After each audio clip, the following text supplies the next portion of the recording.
everyone, and welcome to the Financial Freedom Podcast. And like always, it's a Tuesday, so we're going to take a review of the NZSX 50 for the week. So we'll just share my screen. Right, what I have got here is just using Yahoo Finance as the, NZSX 50, just the gross index. And I've got this over a 2-year period. And as you can see, Yahoo, we've actually had 2 consecutive weeks where we've ended in positive territory, which is really a really encouraging sign. So we'll just put some moving averages on just to get an overall idea of the trend. So I want to use the 30 exponential, and we'll also put on the 15 period. Right, so as you can see here, we're still trading underneath both of those moving averages. We've still got that dead cross, although it could be indicating that that the markets could be having a little bit of an upswing. We can see the little curve there, which is a really good indication. Certainly not a time for me to be looking at buying at the moment, because I want to see us get above these moving averages. I'm just going to put this on a 5-year chart too, actually, just to show you. Of course, here we go. So this is going back here to November 2018, and you can see here we've got a very, very sharp V, and that was when COVID actually hit. And I might have spoken about this before, but you can see here we had some very, very big drops. The interesting thing in this is that the market did bottom at that point at around 9,200 points. At the moment, we're trading at 11,200. So even though we've been in a downtrend, we're still trading quite a lot higher than where the market bottomed during COVID. And if I go back out, that's over 5 years. So if I just see if we can go back out a little bit further, you can see here. So this goes right back to February 2003, so 20 odd years ago.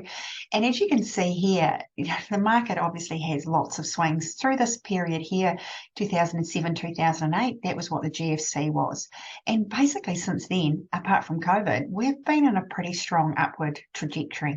So we're still trading well above where we were pre the GFC. As you can see here, we were trading at about 4,100 points. Like I said before, we're at 11,200 now. So we're still trading well above that, which is good.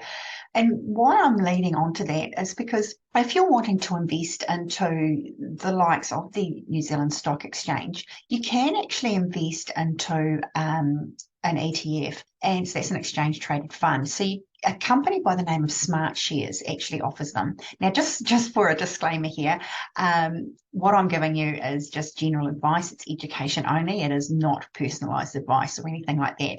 But sometimes I do get asked about, if I want to invest into the New Zealand index, where can I go? So you can go to Smart Shares. They have a range of different products in that available that would replicate exactly what the New Zealand market's doing. So one that they've got that invests across all 50 companies, because obviously you can't invest into the NZSX 50 just like this. You actually have to go through a provider. So Smart Shares is our provider here in New Zealand, and you can actually buy into those companies. And obviously, because you're buying into a package, you're not buying into individual stocks. And if one company exits the top 50 off the stock exchange, then you'll find another one will automatically be replaced. And it means you don't have to worry about doing that, which can be a very, very good tool. A little bit passive because you can just sort of set and forget it. So I'm just going to pull that up actually. It's under ticker code NZG. There it is there. Okay. Like the New Zealand Stock Exchange, it is trading down because obviously it's weighted exactly like the NZSX 50 and invested according to the capitalisation weights. So like the NZSX 50, it is trading below its moving averages. I'm also just going to put a comparison. I'll take those off, and I'm going to put a comparison on and put the NZSX 50 on it just to show what I mean. So as you can see there, it pretty much replicates exactly what the main board is doing. You do have a little bit of divergence because obviously the main board is just equal weighting, whereas what this fund is doing, or equal weighting each individual stock. And what this fund is doing is putting more emphasis or having more exposure to the higher valued stocks. So, for example, Spark would have a lot more weighting in this type of fund than perhaps some of the other companies that are on there. But you still get the idea. The thing with it too, it obviously pays out dividends. Okay, looks like they're every 6 months, so you can obviously get some reasonable cash flow. I haven't looked up to see what the dividend yield is on this, but it just gives you a bit of an idea as to where things are trading. So as you can see, it is slightly under the NZSX 50 at the moment, but this can be a good way for those of you that are wanting to gain exposure into the New Zealand Stock Exchange. I'll just stop sharing, and means you don't have to start going stock specific and choosing individual companies in which to invest into. So I hope that's helped for you today. By all means, keep those questions coming. I love to try and help you, and I think this week on Thursday we'll actually look at some of the other smart shares, the ETFs that they do have available. So anyway, have a great day.